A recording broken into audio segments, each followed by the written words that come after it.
Mountain News Weekend Edition. Good evening and thanks for joining us. I'm Macy Marie. Well, if you are outside today, you don't have to have me tell you it was hot and still toasty here in Hazard. And that continues to be the way as we head into the evening. Let's check in with Chief Meteorologist Paige Noel. She has more on that. Paige?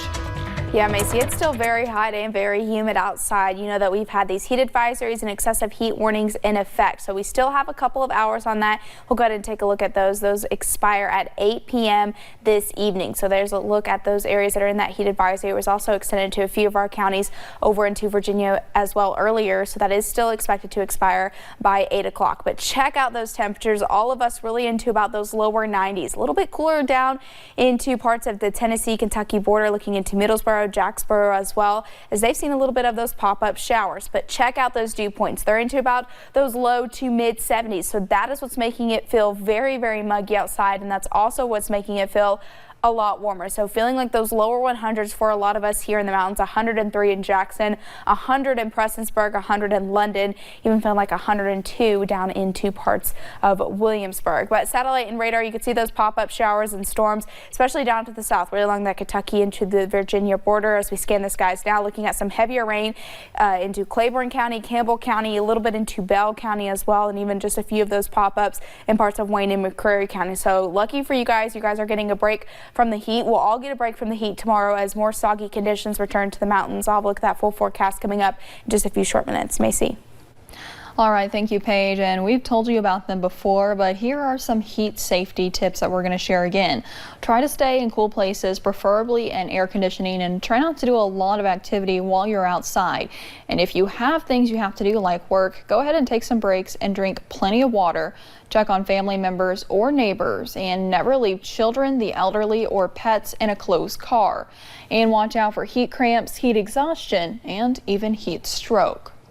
The Housing Development Alliance held its annual repair fair today. Many volunteers gathered around Perry County to help repair and add on to several homes in the area. Volunteers say that even though it was a hot day, they're just grateful they can help out.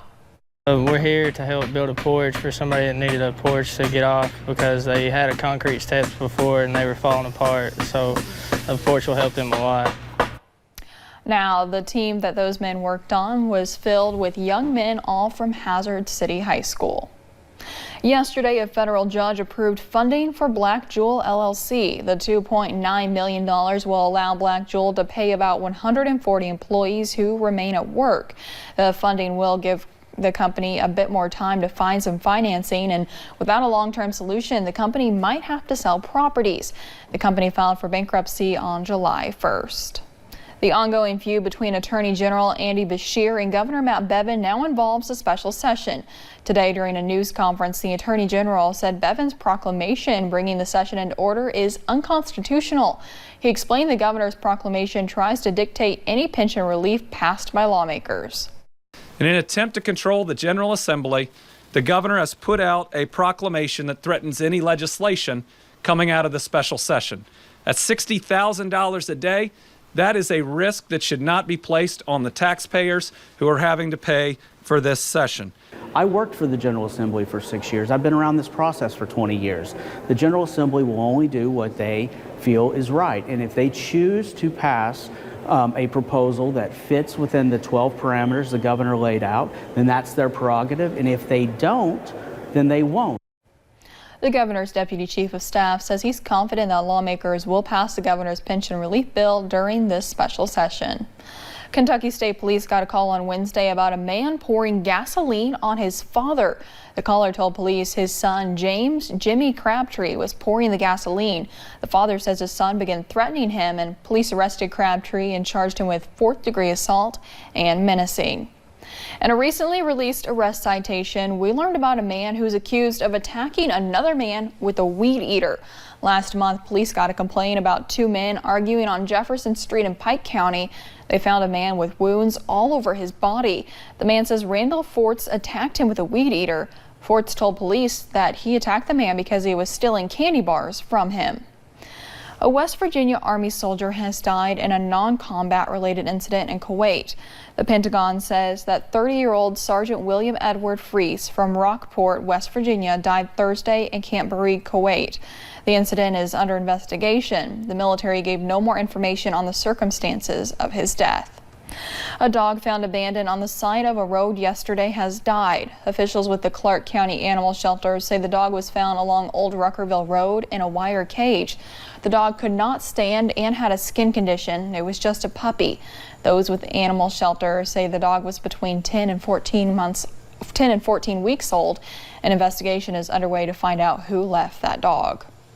The 14th annual Hillbilly Christmas in July kicked off at 5 o'clock this evening in Pikeville. Now, right now, you can bring your kids to the city park for free entertainment, inflatables, food, and more. This year, each child there will receive a Beanie Baby. After one activity community member's mother died, he wanted to honor her through her collection of the stuffed animals. Organizer Shelbra Bartley says it's an incredible feeling to watch each child's face as they receive one. So all the children, they're sorting through, and it's just their eyes just light up, and it's a great day.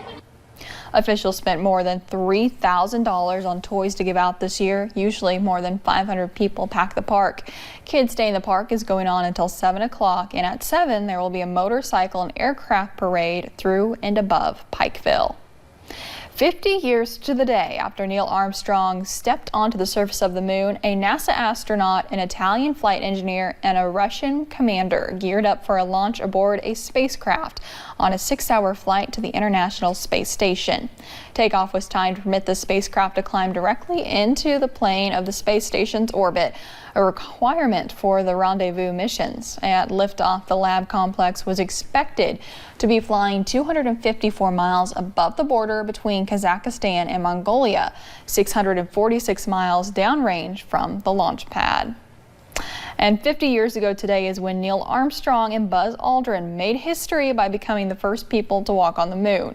Buzz Aldrin and Michael Collins joined the mission with Neil Armstrong, and while Aldrin also walked on the moon, Collins stayed in orbit. And it's a day many people will never forget. WIMT's Lauren McCourt sat down with a few men who remember exactly where they were when the historical moment took place.